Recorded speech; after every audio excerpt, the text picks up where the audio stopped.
Thank you very much, Nirmala ji, for joining us here at the India Today, Aaj Tak, Business Today, post-budget roundtable. I want to start by asking you about the superwoman. You know, when you see yourself in that image, a cover image generated through artificial intelligence, I'm wondering what's going through your head. Superwoman of that kind? Really? But it's a very good attempt to use, artificial intelligence and immediately make it an entertaining magazine cover. Very well appreciated. That's very sweet of you. Thank you so much. We'll start decoding some of the budget fine print. And I want to start by asking you about your thrust on capital expenditure, which is very welcome because of the fact that you're trying to build the foundations of a new India. But from Mr. Chidambaram to Sonia Gandhi ji, several voices in the opposition have come out and said that this is at the cost of the Aam Aadmi, that a lot of the social welfare schemes are either flat or tending downwards. John Drez, in fact, has a piece which he's put out saying, adjusted for inflation, most social welfare schemes are actually now at allocations lower than 2013, 2014. So how do you respond to the likes of Sonia Gandhi, Mr. Chidambaram, John Drez? Let's start from there and then we'll dive in. Well, if it's what you've said, if that's what they've said, not right at all. Because the spending for capital expenditure, we can all talk about to whom it goes, how it goes, who benefits from it, state a lot of fundamental facts. But at the cost of social welfare, I'm not sure if they've done their work. It's all right. They could have given an initial comment. I invite them to go look into the details of the budget. If they're alluring to Mahatma Gandhi Rural Employment Guarantee Scheme, it always starts at a time of the budget with a certain number. And because it's a demand-driven program, it keeps adding as and when there's more demand. And during the supplementary demand for grants, the amount increases. And that's been the pattern you'll know before the pandemic and also even more so after the pandemic. So actually, therefore, where is it dropping? Where is it even plateauing? So if you look at the past records, past 2 years, and now, I'm not even going prior to the COVID pandemic, there's never been a drop. If anything, we clearly, steadily build on it as and when the demand comes, one. Second, if you're just focusing your attention on Mahatma Gandhi Rural Employment Guarantee Scheme, sorry, you're missing out on many more things. If money is being spent in PM Awas Yojana, who are the ones who are building the house for you? The very same people who go on the job card for the Manrega. And there, in PM Awas Yojana, it is a 66% hike. Will that not benefit them? 79,000 crores is being spent there. Will that not benefit the same set of people who, if there's no other job, come and demand under Manrega? So one, that keeps going up steadily as and when demand comes. The other, even at the BE, we've given a higher allocation through PM Awas Yojana. And also, the big number for water programs, Jal Jeevan Mission, that's a grant going from the center. Even Jal Jeevan Mission's work happens in the rural areas. Building water tanks, taking water connections to the villages and from the villages to the households. These are the very same work which a Manrega worker would do. Now, is that not being utilized for the very same people who need that? Have they had a look at all this? So is there a comprehensive picture that you've seen and then you're telling me I've reduced? No, sorry. So I think quick response I can accept, which is just, I've heard the budget, so I want to comment. But please spend some time, look at it, and then come back to me if I've reduced it. Udayan? Mr. Sitharaman, other than the members of the Congress party who criticize this aspect, I think generally this 10 lakh crore capex figure has been applauded by everybody. But the question which I have is, given the sectors that you've targeted these to, roads, railways, defense, do you think each of them have the capacity to absorb numbers of this magnitude? And whatever your outlay is, will they actually be converted into contracts and projects on the ground? How confident are you about that?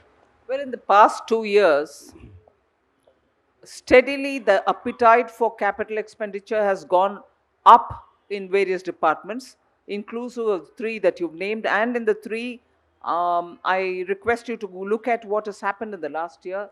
In the last year, if you'd recall, in the Lok Sabha, talking about the supplementary demand for grants, I openly said there that I'm even giving 10,000 crores more even for this year, because railways are clearly moving ahead speedily in changing a lot of things which have been waiting for decades. So railways, Udan, for instance, reviving all those Second World War time runways which were built in tier 2, tier 3 cities. Civil aviation is growing in India. They need more airports, more facilities, more also for their cargo. Civil aviation has a big capacity to absorb. Roadways has already shown it. NHA has already shown it. So, and of course, defense. So, even within the central government's departments, there are clear departments with that kind of an appetite, not only to absorb, but to implement in a time bound manner and show it. And so are the states. What was 15,000 2 years ago crores became 1 lakh crore last year, and now that has gone up to 1,30,000 crores, because states are showing clear appetite also for capital expenditure. There is, even if I'd given more, I'm sure the states will absorb. Which brings me to a larger question, Mrs. Sitharaman. When your government came to power, there was quite a bit of talk about how there will be minimum government. But over the years, for whatever reason, the government seems to be still taking center stage with capex, and it's not ceded its economic space to the private sector through divestment of its own companies as was expected earlier. Have you had a rethink at the government, even at a philosophical level, of what role the government needs to be playing with the economy? Uday, I'm a bit disappointed that you're asking this question. I'm not, it's not a suggestion, I'm asking whether that's happened. I'm disappointed that you're asking this, because does this investment happen indifferent to what is around you, what is to the market? I may be ready to sell off, let's say, two, which, as per my public sector enterprises policy, are not core sectors, and therefore I can dispose them off. Even if I'm ready to do it, and it is public money, I'll have to see how it is going to be in the market. And therefore, those realities also determine when I actually make it happen. So, given that I'm on course, I will get myself ready. But the moment I feel, or the department feels, and those who are sitting and assessing the markets feel it's appropriate time, then we'll release it. Siddharth? Madam Finance Minister, I just want to follow up on the capex question. The finance secretaries were here just before this session, and they spoke about when you add the PSU as well as state expenditure on capex, it's almost 18.5 lakh crore, and the dollar figure, if we can work out, would clearly be the single highest. The question again is, Bharat lives in its villages, and most of the execution of projects beyond the central projects is in the capacity of states. And if you take out the top 5 states, Maharashtra, where there were so many delays, bullet train, just an example, being sorted. The rest of India, there are some questions about the state government's capacity and ability to execute. Do you think just money will solve it, or more needs to be done, ma'am? No, capacity and ability together with political will is important. I fully concede that point. But it's not just for the center, it's also for the industries, it's also the people, it's also for the media to engage with state governments to say what is the collective benefit that all of us are going to get by moving ahead. It is not just Modi's program, it is not just a CM's program, it's a program for the people. We need to catch up with so many things which probably for whatever reason, I'm not pointing fingers at anybody, have languished. We need to ramp up capacities. It's going to benefit everybody. So there's no point if there is this hesitation saying, will it become known as Modi's program, so should we? No, it's eventually going to benefit the people. So it's not just for the center to keep engaging with states, which we'll anyway keep doing. But it's also got to be the collective conscience of this country to say enough, let's get going with some things. Politics, yes, do it. But this is going to help the economy. And in that you'll benefit, I benefit, everybody benefits. Anjana? Yeah. So, is this a populist budget, finance minister? And I ask this because आज तक के लिए मैं हिंदी में पूछती हूँ, क्या ये एक चुनावी बजट है? आपने गरीबों को मुफ्त अनाज योजना एक साल बढ़ाकर गरीबों को टारगेट कर लिया. आपने लोअर इनकम जो सैलरी क्लास है उसको टैक्स रिजीम में जो आपने 8 साल में बड़ा चेंज नहीं किया था, इस बार आपने 5 लाख से 7 लाख कर दिया. और तीसरा, आपने पीएम आवास योजना का आवंटन तो 66% बढ़ा दिया, आपने माइनॉरिटी अफेयर्स का आवंटन 38% घटा दिया. तो क्या आपने तीनों ही ग्रुप्स को टारगेट करके चुनावी बजट ये 24 को, क्योंकि जब आवास आप देंगे तो जाहिर तौर पर आपको बहुत बड़ा इलेक्टोरल फायदा हो सकता है उससे. Is it a populist budget aimed at pleasing these classes? I'm amazed at the capacity of the media to wield the knife this way when they want and that way when they don't want. You build the houses for the people who don't have a roof over their head. I did it last year, I did it the year before that. तब वो चुनावी budget नहीं था, मगर इस साल वो चुनावी बजट. ये कैसे हो सकता है जी? करो तो गलत, ना करो तो भी गलत. हाँ, और I would have thought, hey, how come you didn't make a चुनावी budget? That should have been the प्रश्न. ये चुनावी बजट है क्या? आप बोलो भाई, घर नहीं बनाया इससे पहले, पानी नहीं दिया इससे पहले, सैचुरेशन तक पहुंचने के लिए इस साल भी मैं करूंगी. उसके वजह से ये चुनावी बजट हो जाएगा क्या? और जनता आज ये भी देख रही है कि पैसा बंटवारा करना है कि सचमुच उनको जो चाहिए वो पहुंच रहे हैं कि नहीं पहुंच रहे. अगर ये चुनावी बजट होता, पिछले 4 साल का बजट, हर बजट चुनावी बजट ही है, इस साल का भी है. 66% बढ़ा है, 66% increase in PM Awas Yojana and 38% decrease in minority affairs. Wait a minute. The minority affairs ministry's budget being reduced or because it has been routed through a different route, and that as per the ministry's demand. If you want to twist it this way, you can. But the fact remains that the coverage in terms of fellowships and scholarship reaching minority students, I distinctly remember Mukhtar Abbas Naqvi ji talking about it, has been highest between 2014 and 19. अगर उसको चुनावी मुद्दा समझेंगे, just as in scheduled caste dominated constituencies, scheduled tribe dominated constituencies, BJP got high votes. Would you also say in minority dominated constituencies, we would have also won in huge numbers? So somewhere, the programs that we do are aimed at sabka saath, sabka vikas. From where the vote comes is for you to go on analyzing. We do it for everybody. Madam Finance Minister, I'm curious about your thinking on the defense budget.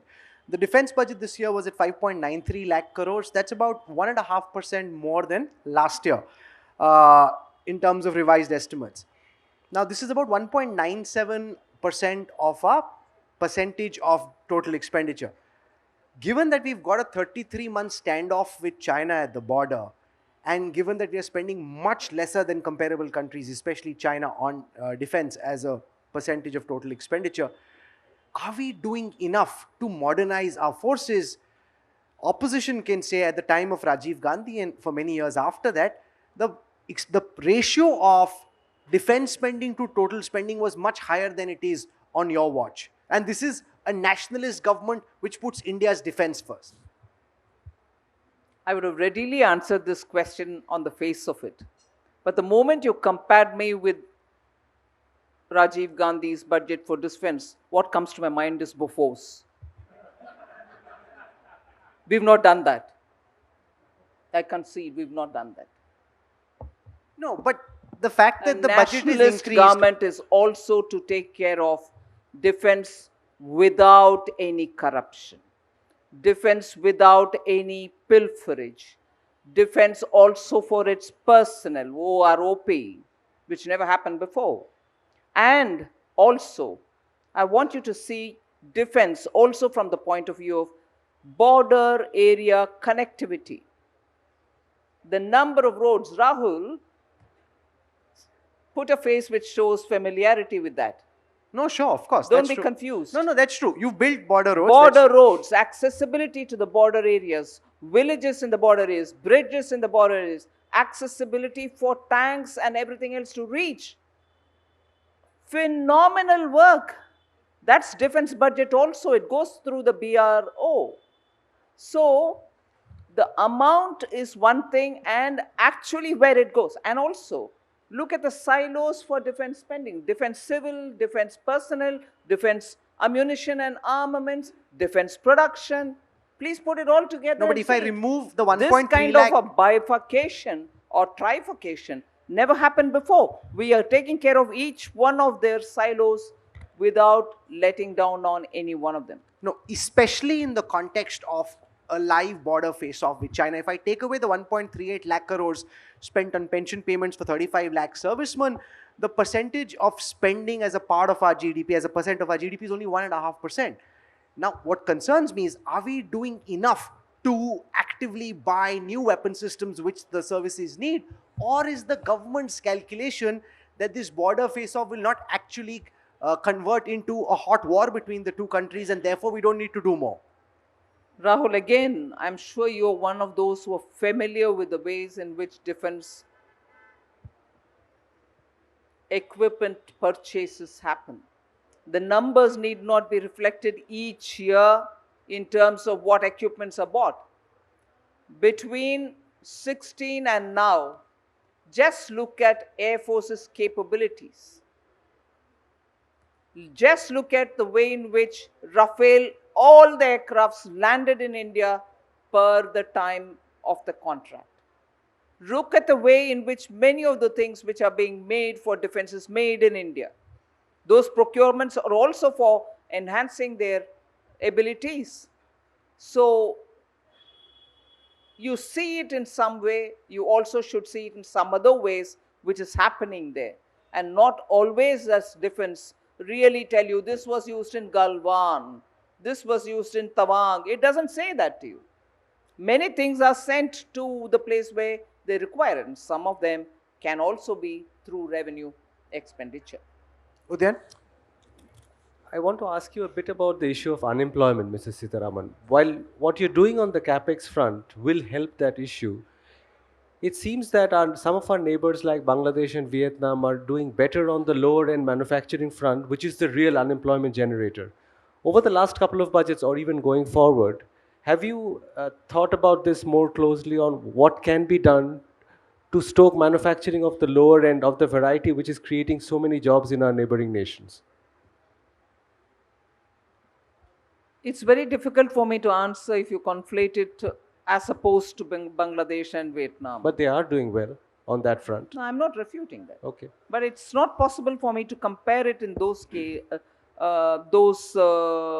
indicators or the types in which they support job creation. In India, at a stage at which Indian industries are, and at a time when industry expanding its capacities is also looking at how they would go about it, because most of them are looking at bringing in higher levels of technology, Industry 4.0, Web 3 and so on.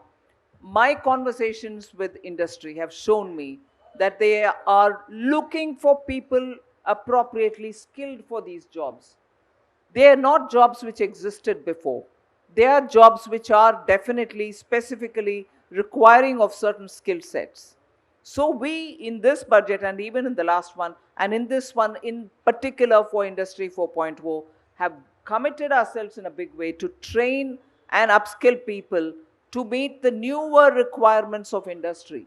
So the jobs are there, appropriate skill sets are not available, for which we are really rushing through in certifying such institutions which can train appropriately for the requirement of industry. Since you speak about industry, let me ask you this, because it seems like what is coming through from industry, given that you're spending so much money on capex yourself, is that they're busy buying each other out. I mean, NCLT, etc. But they're not engaging in greenfield expansions, which will give that huge impetus to the credit cycle. Why is that not happening, Mr. Sitharaman? Greenfield expansions, Greenfield projects. greenfield projects. What are those immense achievements, and not of government, private sector, in renewable energy? What are those immense move to also become component manufacturers for chips? What are those immense move when you're looking at electronics, which you'd so need for many other industries which require them as raw material? What are the PLI successes in the sunrise sectors? They're happening. Like I said elsewhere today, we have got used to, and I include myself in it, at the old core industries.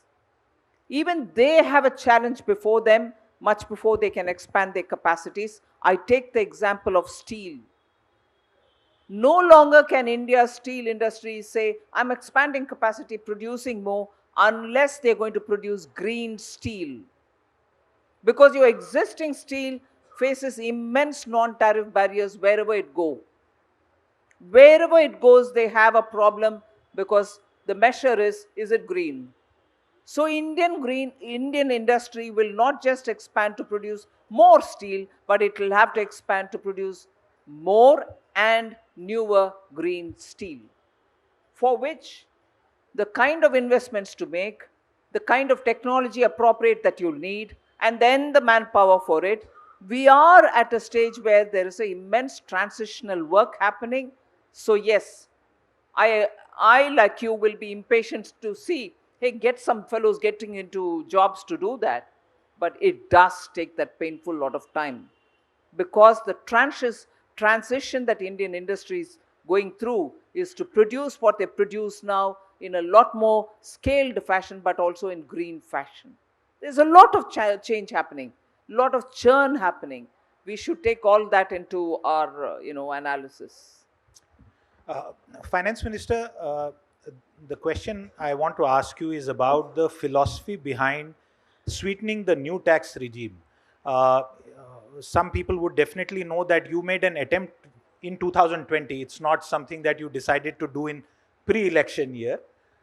It didn't work. You have now improved upon the scheme.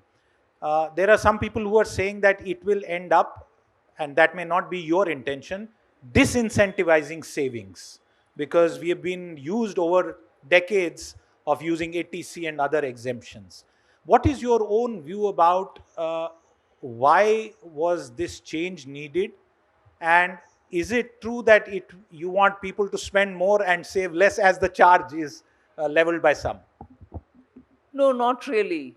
I couldn't have anticipated that in 2023 I need to have people spend more and therefore bring it in 2020 itself and so on. No. It was brought in, the new tax regime was brought in because we wanted a more simplified, easy to comply, and above all have a reasonably low rate of tax to pay.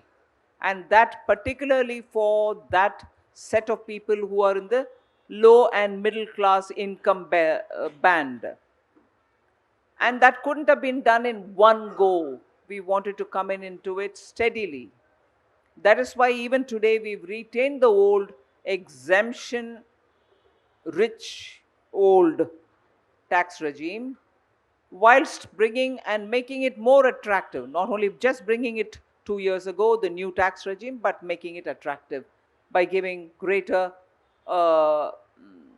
easy compliance, and also for those slabs which belong and to which majority of the Indian middle class belong to, with better favorable tax slabs. So it was brought in because of that. We didn't shut down the old tax regime because there are still people using it. And I'm not forcing anybody to come into the new tax regime, but certainly I like to make it more and more attractive so that people find merit in coming into a system which is lots more simpler. Ma'am, a quick follow-up. Between the 20% and 30% slab, if you are up till 15 lakh, you are at 20. The moment you cross that, you go to 30. Corporate India is at 25%. The question people are asking, why isn't PIT the same as CIT, corporate tax rate of 25%? Why have you retained 30 still? Interesting. Let me work on it next time. You will work on this next time? I'll try to 30 say, to I'll 25? work, but I'm not promising anything. No, but this is an idea that appeals to you, Finance Minister? As I said, simpler and more attractive new regime. It can So- start and end at every stage of it. So the Finance Ministry will consider in the months to No, come I'm not saying a that. reduction in personal income tax from 30% No, to I'm not 25%. saying that. It'll be applauded very loudly. No, if I don't you want work. applause. I have to work. No, but okay. Are you satisfied with the results that you've got on the reduction in corporate income tax? We've seen publicly and privately, you yourself and others in government nudge India Inc. to do more. In terms of what you would have imagined, of course, the pandemic happened, there's a war going on, but in terms of what you would have expected from the sharp and wise reductions in corporate income tax, how satisfied are you with the bang that you've got for your buck? No, first of all, I'll bring in the dimensions which the corporate tax rate coming down has brought in. It cleaned up the balance sheets of industry. They could de-leverage themselves in the sense they could pay back a lot of their loans to the banks. The twin balance sheet problem was addressed also because of that.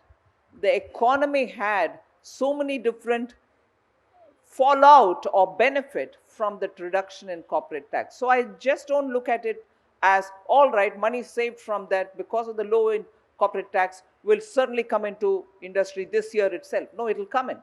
But it cleared a lot of backlog before it came in here. So I see that as a benefit. Anjana? Yeah. No wonder we've called you the Wonder Woman, because you've been in the eye of the storm now for the 5th time when you put forward the budget.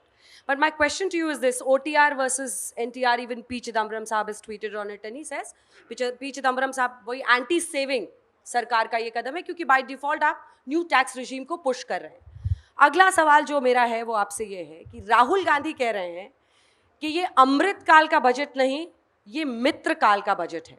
जब आपने 2 करोड़ से ज़्यादा salary वालों की जो surcharge है उसको घटाकर 25% कर दिया है, अडानी को लेकर जेपीसी की मांग विपक्ष कर रहा है और पार्लियामेंट को स्टॉल कर रहा है, तो बतौर वित्त मंत्री आप दोनों को क्या जवाब देंगे? They have different answers. I don't want to get carried away by the names or the tongue-in-cheek way in which reforms in India are being treated because it's being done by Modi and not being done by Congress. I don't want to get into that because it's all right. It's entertaining for a few minutes for all of us. I can come up with a fancy name to do, you know, everything which anybody gives me. But as I said earlier, do we think about India? Do we think about Indian economy? Do we want to make Indian economy a lot more attractive a place for us to do business in?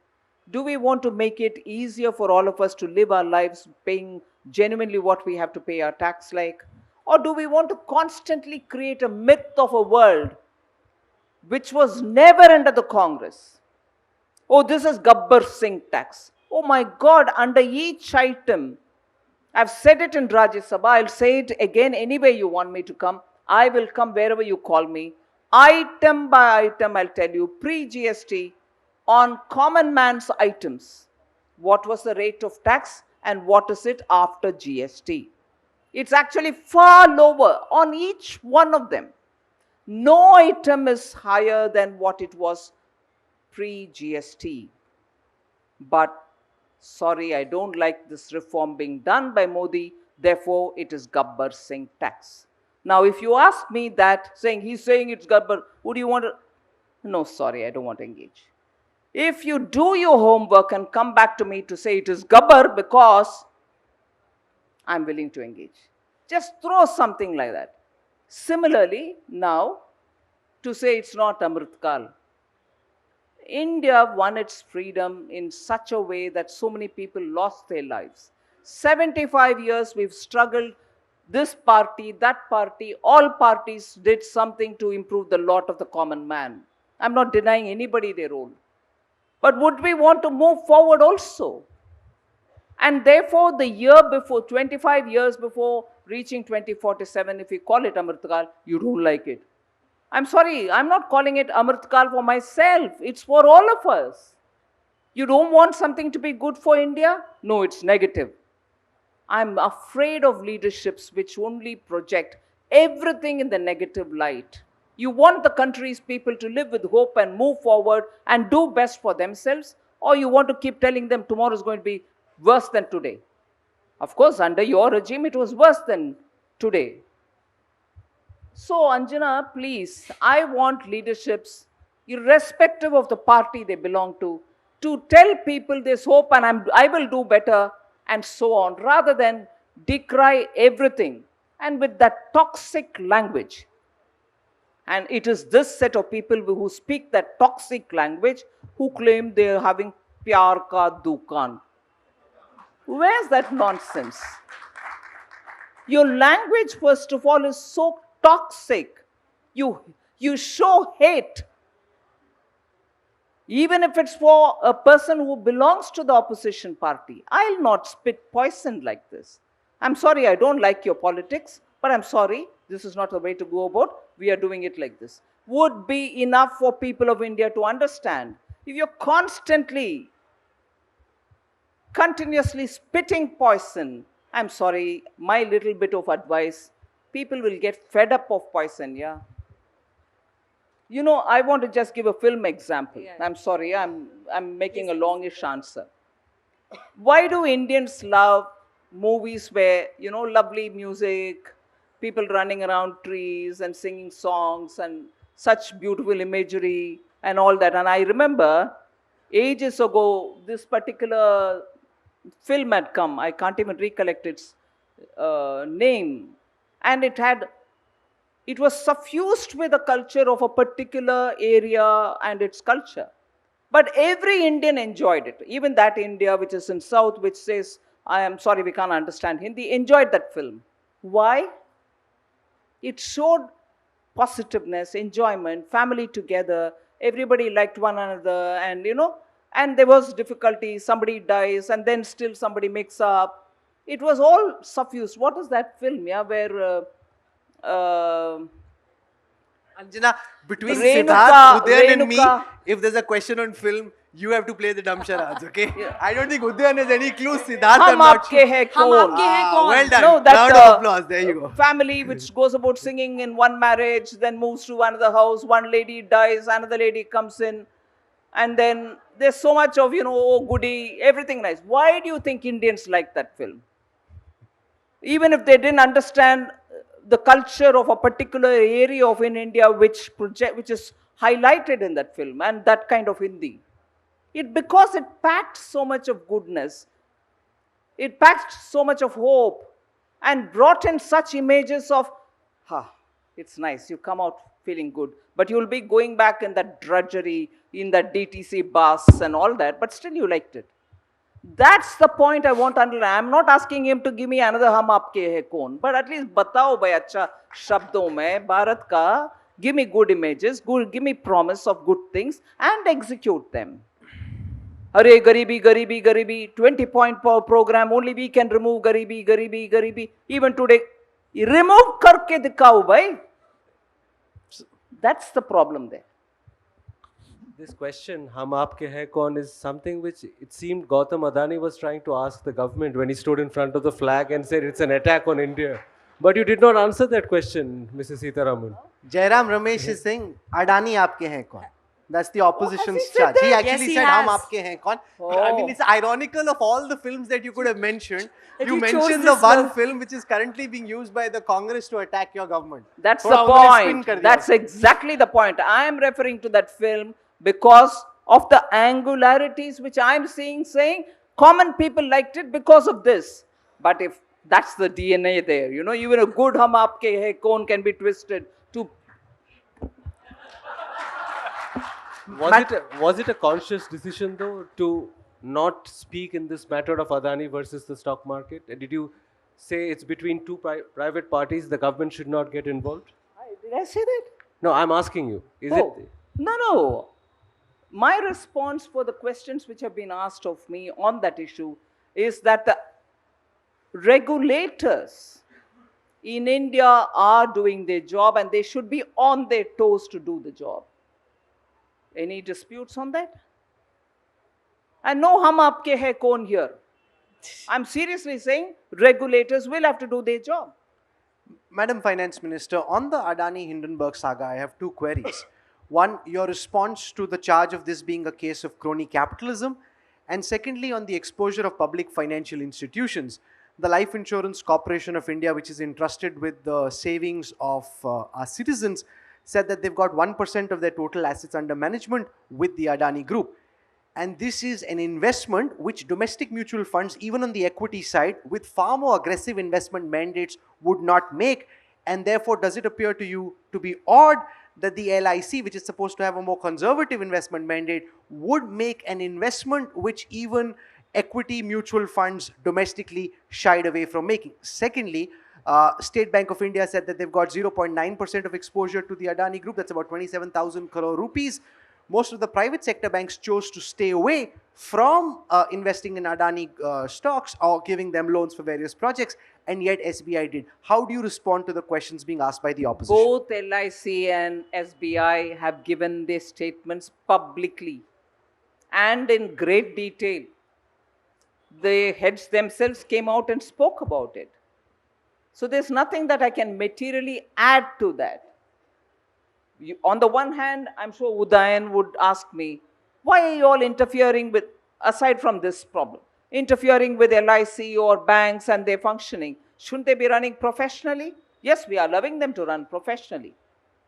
So I don't think it is right for me even to think that I should have gone in every 2 weeks to say, no, you will choose this company, you will not choose that company. No.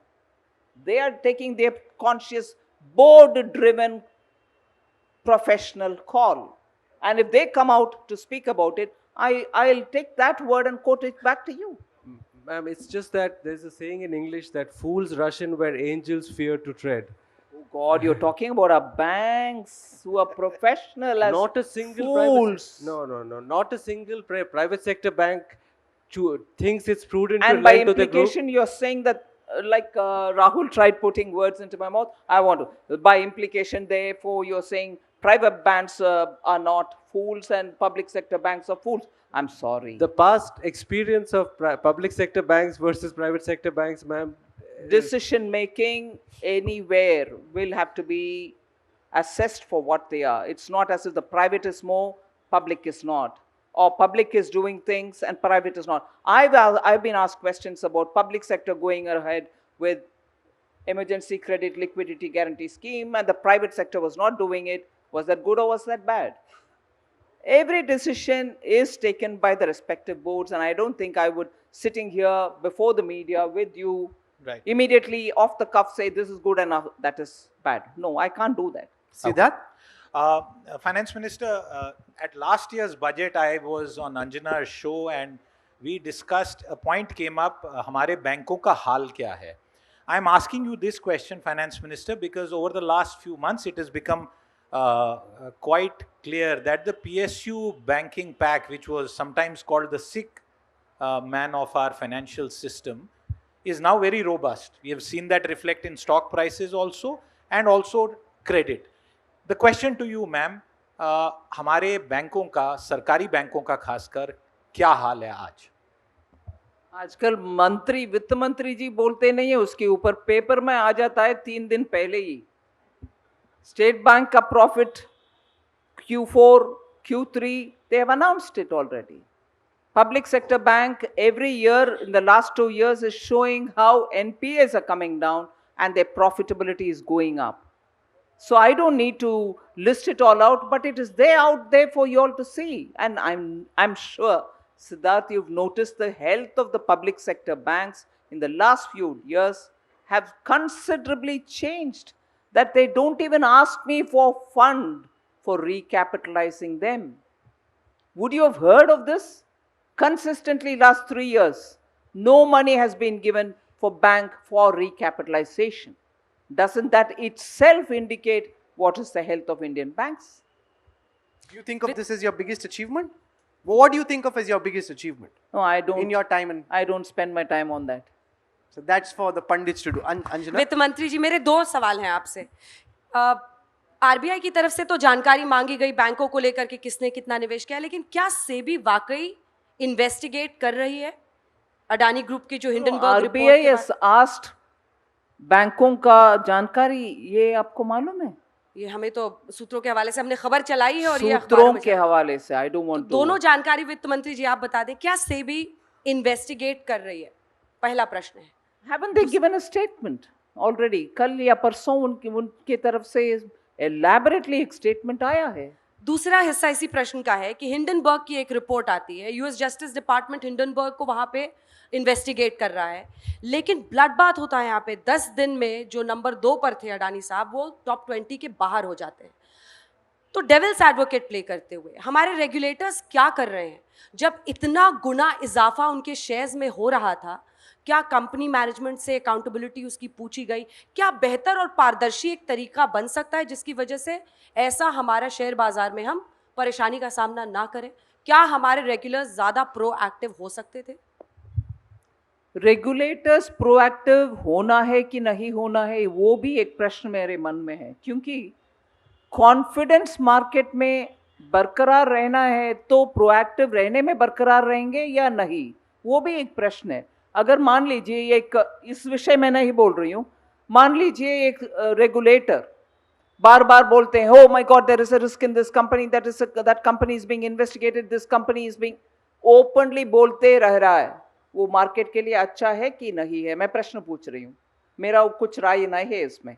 और दूसरा, अगर वो investigate ही कर रहे हैं, खुलेआम conclusion के पहले ही बोलना अच्छा है, बाद में बोलना अच्छा है, ये सब भी उनके मन में रहता है, वो उनके अप्रोप्रिएट डिसीजन भी लेते हैं. इधर हम बैठ करके आज, क्योंकि एक विषय के ऊपर हम सब इतना इन्वॉल्व है और हमें जानकारी चाहिए, इसीलिए हमको वो थर्स्ट लग रही है कि क्यों नहीं आ रहा जल्दी.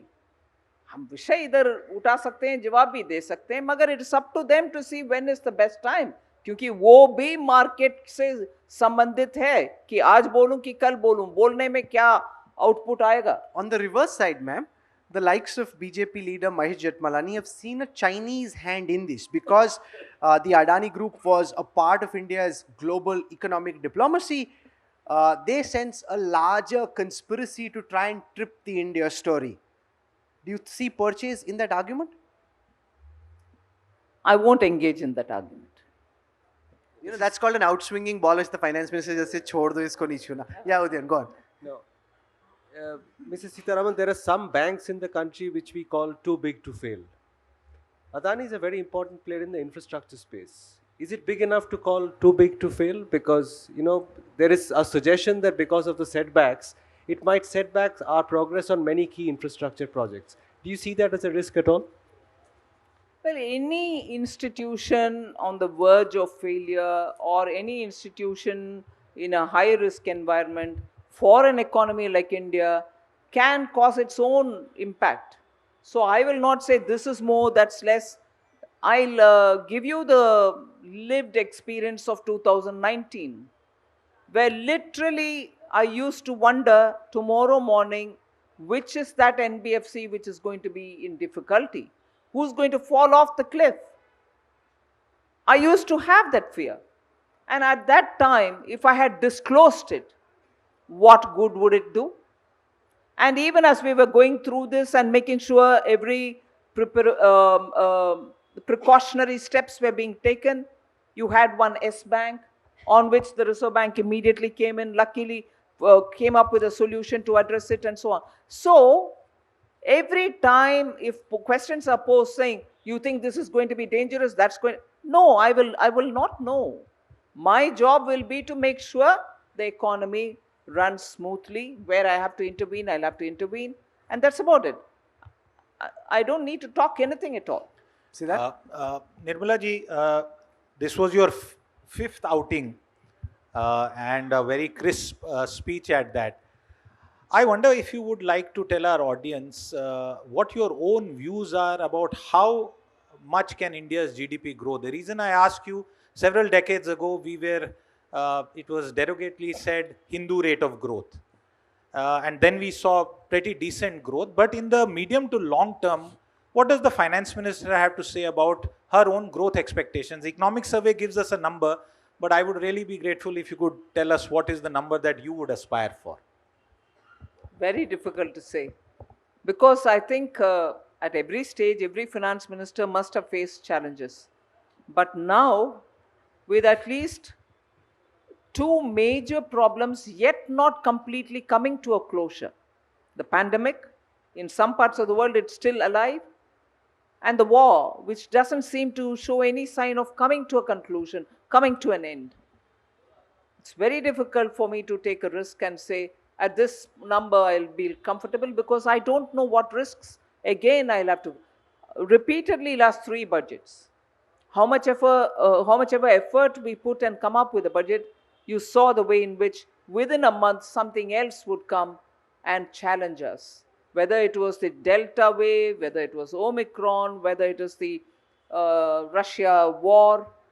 So there are very uncertain times. Difficult to project a number. So we're coming to the tail end of this conversation. I want to get a quick round of last questions from editors. I'll start with you, Anjali. Okay.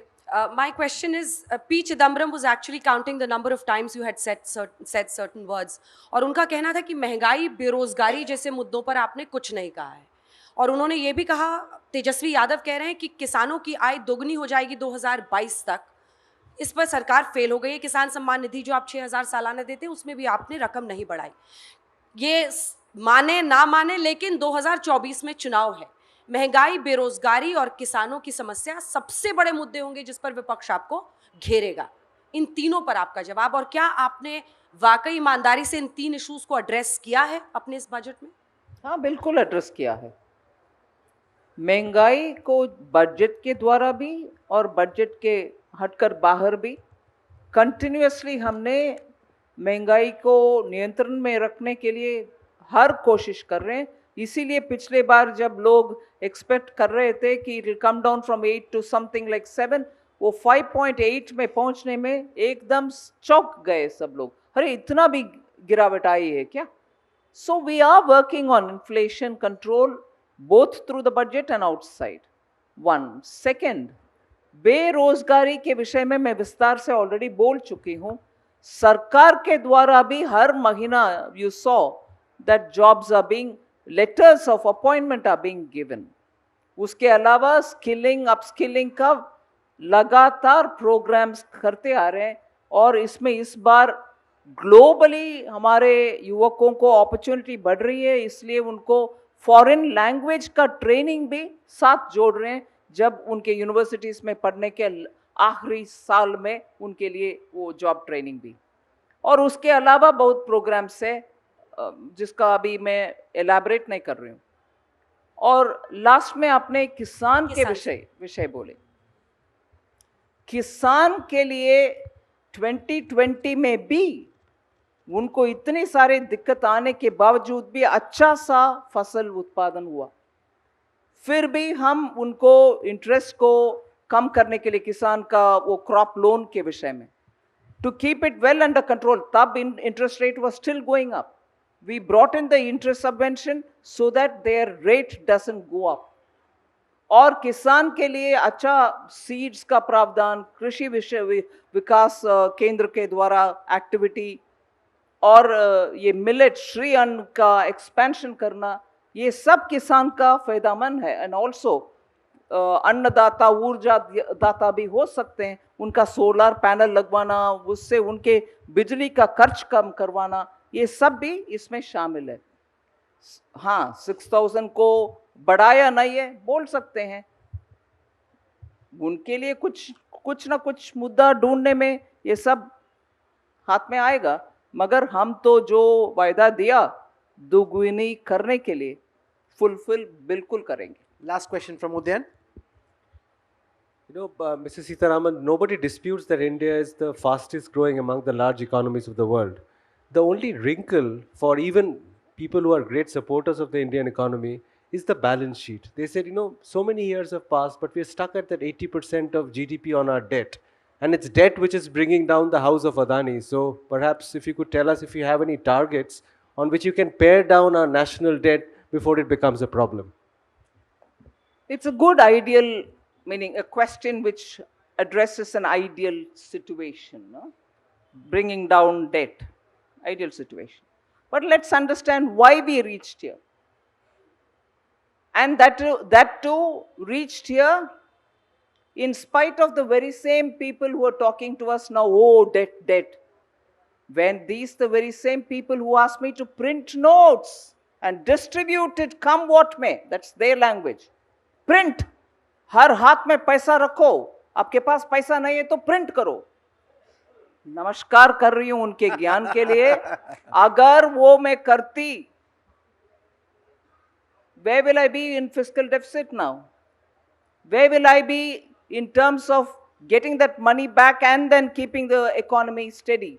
So advice के समय एक, दूसरे समय नियंत्रण के साथ हम जा रहे तब दूसरा.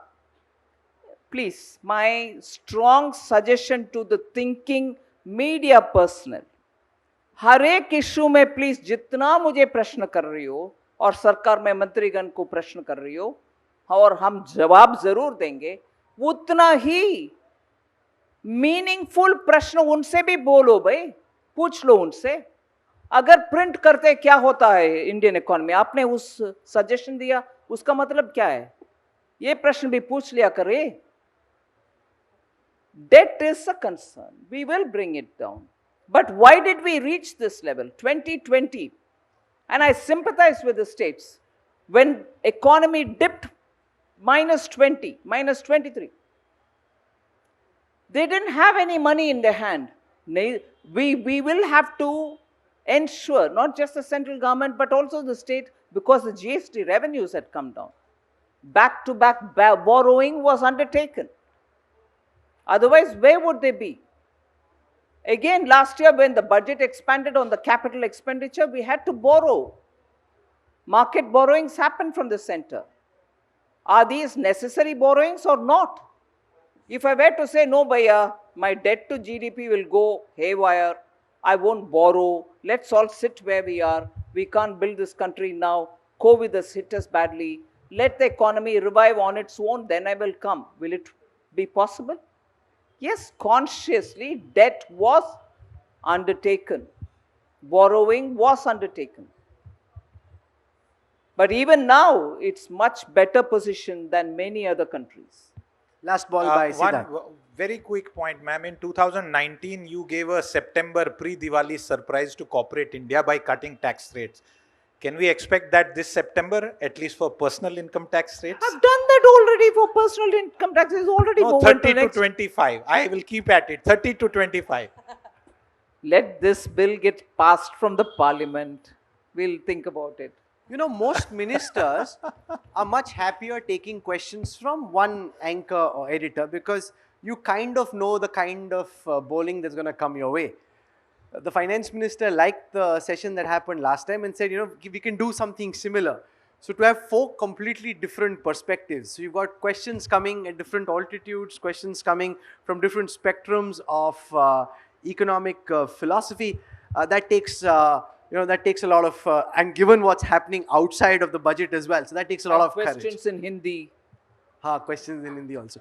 No, so my last question is this. Everybody has his own take, Finance Minister, on how they think you've changed in the 5 years that you've been in the hottest seat running one of the most important ministries, if not the most important ministry in the Modi government. I want to know from you, how do you think you've changed in the 5 years as Finance Minister? What is it that worries you the most? And what is it that gives you the greatest satisfaction? And which was easier, Defense Minister or the Finance Minister? I didn't say this earlier, but I'm saying it here. I think now I'm a lot more cooler in taking criticism. 2019 was very difficult. And I think that's thanks a lot to the media. You kept me on my toes. I'm not saying it in a tongue-in-cheek fashion. Social media was one other game. That's a different story. But I think media has also been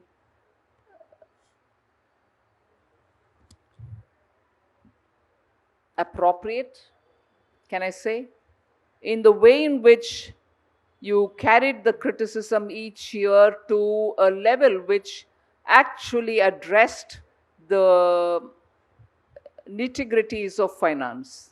It wasn't a blunt criticism which remained the same 19, 20, 20, 21, 22. No, I can see distinctly different approach to criticizing budgets, finance ministry's activities. And that gives me the feeling that there's sense and there's hope. People are not aankh band karke criticizing us, particularly the media. And actually today I'm telling you all, you've helped me to change my approach to dealing with media. I'm a lot more cooler now.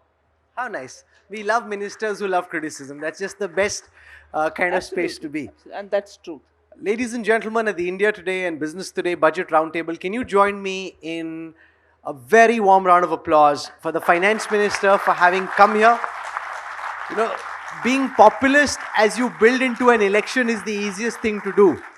To attempt to show financial conservatism despite all populist pressure takes a special kind of effort, and that's what you've shown. Thank you very much. We look forward to the day when income tax comes down from 30 to 25. You've kind of given an indication that you'll think about it. We hope you think about it very seriously and you listen to a lot of what at least our media says. Others I'm not so worried about, at least what the India Today group says, that issue. Thank you very much, madam, for joining us. Thank you. Absolute pleasure having you with us. Thank you for your time. Thank you, ma'am.